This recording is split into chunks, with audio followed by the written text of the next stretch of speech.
is breaking news. The FBI has raided LA Unified Superintendent Alberto Carvalho's home and LAUSD headquarters. America, the FBI just raided LA Unified School District Superintendent Alberto Carvalho's home and his office. Skyfox over that home right now, where multiple FBI agents are seen going in and out of this residence. This is the same superintendent who was under investigation in Miami for a $1.5 million donation from a company that got a no-bid contract for a failed virtual school platform. And miraculously, LA hired him anyways. If you're fleeing from one corruption scandal, the best strategy is to get an even bigger job in an even more corrupt state.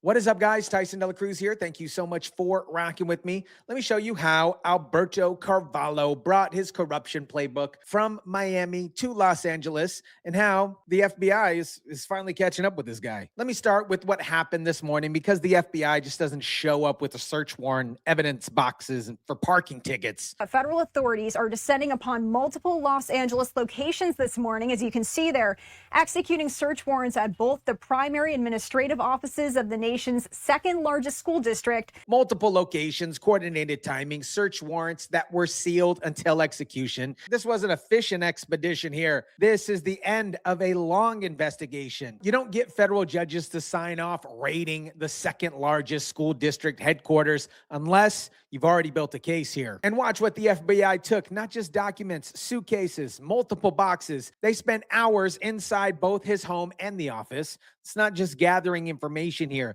that is collecting evidence for potential prosecution. We've counted at least half a dozen FBI agents, again, going in and out of this location here, coming out with stacks of cardboard boxes, as well as bags and what appears to be a luggage. You know what you keep in luggage? Either clothes or things you don't want found during a raid. And I'm guessing the FBI isn't interested in Alberto's vacation wardrobe. Now here's my favorite part. The FBI's official statement said the affidavit supporting the warrant has been sealed by the court and they have no further comment. Translation, they've got him, but they're not telling you what for yet because they're still building the case. Now, let me take you back to why this raid probably isn't a surprise to anyone who's been paying attention when LA hired Mr. Alberto. Now, a formal investigation is underway into a donation made to the foundation run by Miami-Dade School Superintendent Alberto Carvalho. Now, that donation was from the company that won the no-bid contract for the virtual school platform. The County Inspector General notified the school board of the probe into the $1.5 million donation by K-12 Incorporated, which amounts to a tenth of the $15 million contract. That contract was suspended after the failed start of the online during the school year. So in Miami, Alberto runs a foundation. A company called K-12 Inc.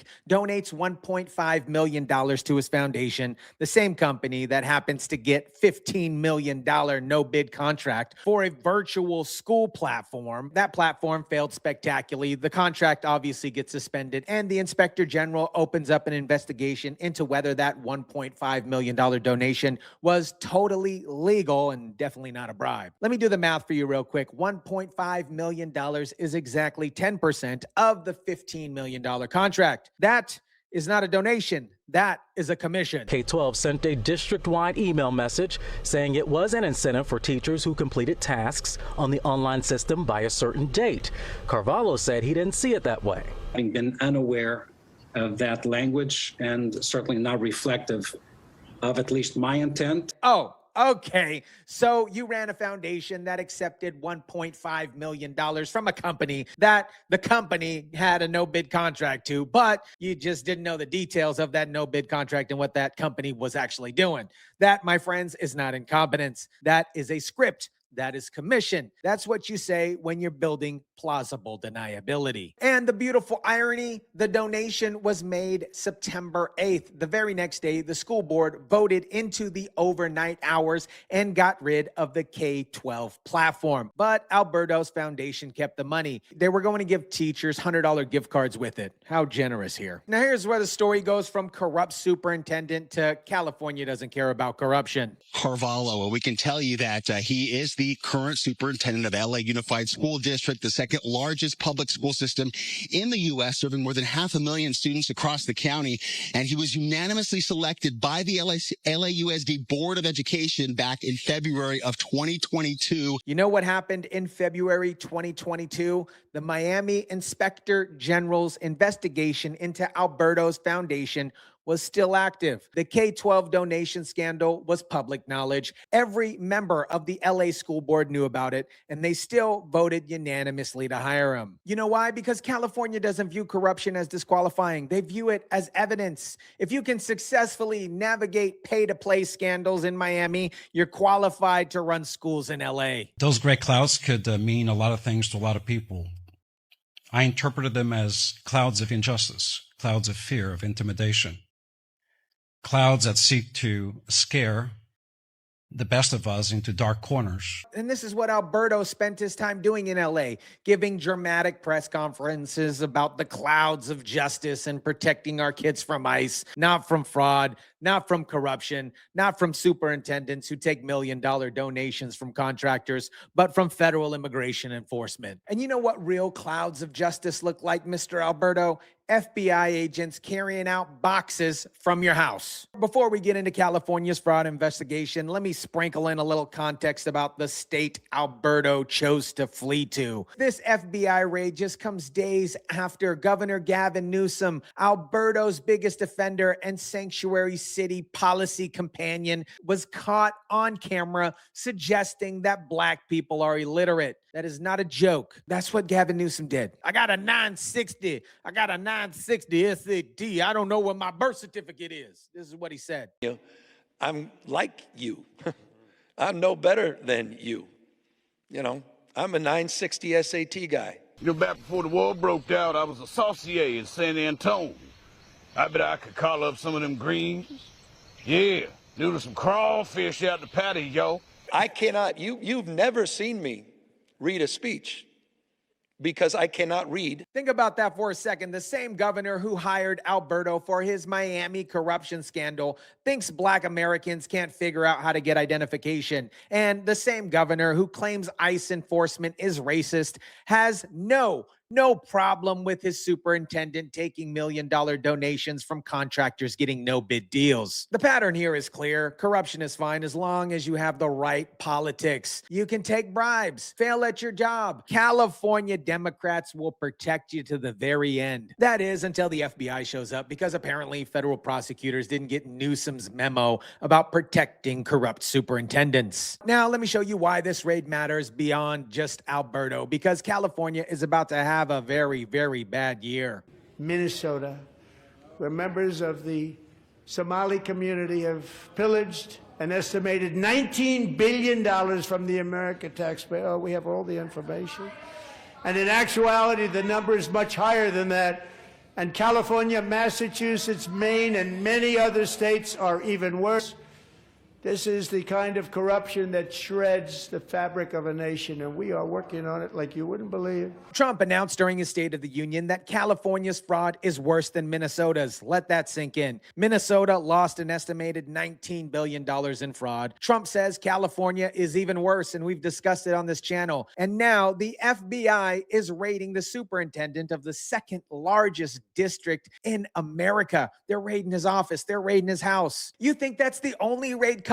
You think Alberto is the only California educator officially taking donations from contractors? You think K-12 Incorporated is the only company buying access through foundations?